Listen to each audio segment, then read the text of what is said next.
Hello, miss বিশ্বাস? অচেনা স্বর, কিন্তু বানালি উচ্চারণ। Yes, I am doctor Biswan. How can I help you? কোভিডের করা লকডাউন আলগা হবার পর প্রায় রোজই ২-৩টে নতুন ফোন কল পায়, যাদের সত্যিকারের প্রয়োজন, যারা গৃহবন্দী অবস্থায় কোনো সাহায্য পায়নি, তারা এখন তেরে ফুরে ফোন করে। আবার অনেকে দীর্ঘদিন ঘরে আটকা থেকে বিপর্যস্ত হয়ে করে। এই মহিলা কোন দলে? আপনি বাংলা বলেন? আমার ইতিবাচক উত্তর শোনার আগেই ওদিক থেকে তোরে কথা ছুট। আমি দেবত্রীর মা, অনসুয়া দাম। আপনার সঙ্গে দেখা করা অত্যন্ত প্রয়োজ। এখনই আসতে চায়। খুব দরকার। কতগুলো বিশেষ কথা আছ। দেবত্রী সরকার আমার পেশেন্ট। কয়েক মাস হল আসছ। তার মা? কিন্তু দরকার বললেই ছাড়পত্র দিতে হবে নাকি? দেবত্রী নিজের থেকে আমার কাছে আসেনি, বন্ধু মনোবিজ্ঞানী ডাক জুলিয়া প্রেন্টিসের সুপারিশে এসেছ। এবে থেকে প্র্যাকটিস আরম্ভ করেছি। জুলিয়া কিছু কিছু রোগী থেরাপির জন্যে পাঠায়। মানসিক রোগে সাইকিয়াট্রিস্টরা ওষুধের প্রেসক্রিপশন লেখে ঠিকই, কিন্তু মনের জট খোলার কাজে লাগতে হয় আমাদের। আবার মানসিক ভারসাম্য মোটামুটি থিতু না হলে থেরাপির কাজ করা যায় না। তার জন্যে লাগে ওষুধ। অর্থাৎ আমরা দুজনেই দুজনের পরিপূর। জানি না চিনি না, এক মহিলা কথা আছে বললে তো চলবে না। ওর মেয়ে যে আমার পেশেন্ট তাও স্বীকার করতে পারি না। গোপনীয়তা রক্ষার দায়িত্ব আছে আমার।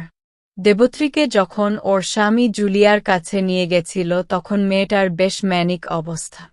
মিষ্টি চেহারার ঝকঝকে মেয়ে, চোখে মুখে কথা বলছে, কথার গতিতে মেশিন গানের স্পিড।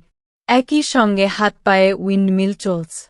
পরে শুনেছি অভিবাসী বাঙালি সমাজে দেবত্রীর বর্ণনা, প্রাণোচ্ছল, চঞ্চল, আড্ডাবাজ।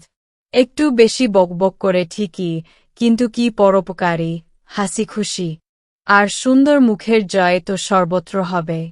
সবার মুখে একটা বিশেষণ বারবার ঘুরেছে, প্রাণবন্ত। দেবত্রী এদেশে এসেছিল নিউ জার্সির এক বিশ্ববিদ্যালয়ে রসায়নের স্নাতকোত্তর ছাত্রী হয়। পড়াশোনায় যথেষ্ট ভালো না হলে হুট করে বৃত্তি পেয়ে কেউ বিদেশ আসতে পারে না, বিশেষ করে আজকের দিন। আসার কিছুদিনের মধ্যেই মেয়েটা ইউনিভার্সিটির ফরেন স্টুডেন্টস গ্রুপে একটা সাংস্কৃতিক ফাংশন লাগিয়ে দিন। রবীন্দ্রসঙ্গীত, গীতিনাট্য আর প্রধান অতিথির গালায় মালাচাঁদ। দর্শক অভ্যর্থনা করা হল চন্দনের টিপ আর গোলাপ জলের জারি দিয়ে। সে এক মনোহরা উৎসব। একটা মেয়ে, দ্বিধাদ্বন্দ্বহীন, এদিক ওদিক ছুটোছুটি করে জোগাড়যন্ত্র করছে, সহকারীদের মিষ্টি বকুনি দিচ্ছে। স্ক্লেইমুগ্ধ। সেই আশ্রেই এই অনন্য মেয়েটার প্রেমে পড়ে গেল অভিবাসী সমাজের দীপ্যমান স্কলার প্রদীপ্ত দে। সে গল্প আমি প্রদীপ্তর কাছে শুনেছি। দিব্যি ঢেউ কেটে চলছিল ওদের ভালবাসার পানসি, কিন্তু বাঙালি মা বাবা ডেটিংয়ের কাল বাড়তে দিলেন না। প্রেমের পরিণতি যে বিবাহ সে কথা প্রদীপ্তকে সমঝিয়ে, কমিউনিটির আচারানুষ্ঠান বিশারদদের সাহায্য নিয়ে, লাল সুতোয় বেঁধে দিলেন দুজনের হাত।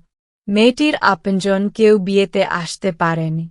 বিদেশ বিভুঁই, তাই খরচের হ্যাপা বিশাল।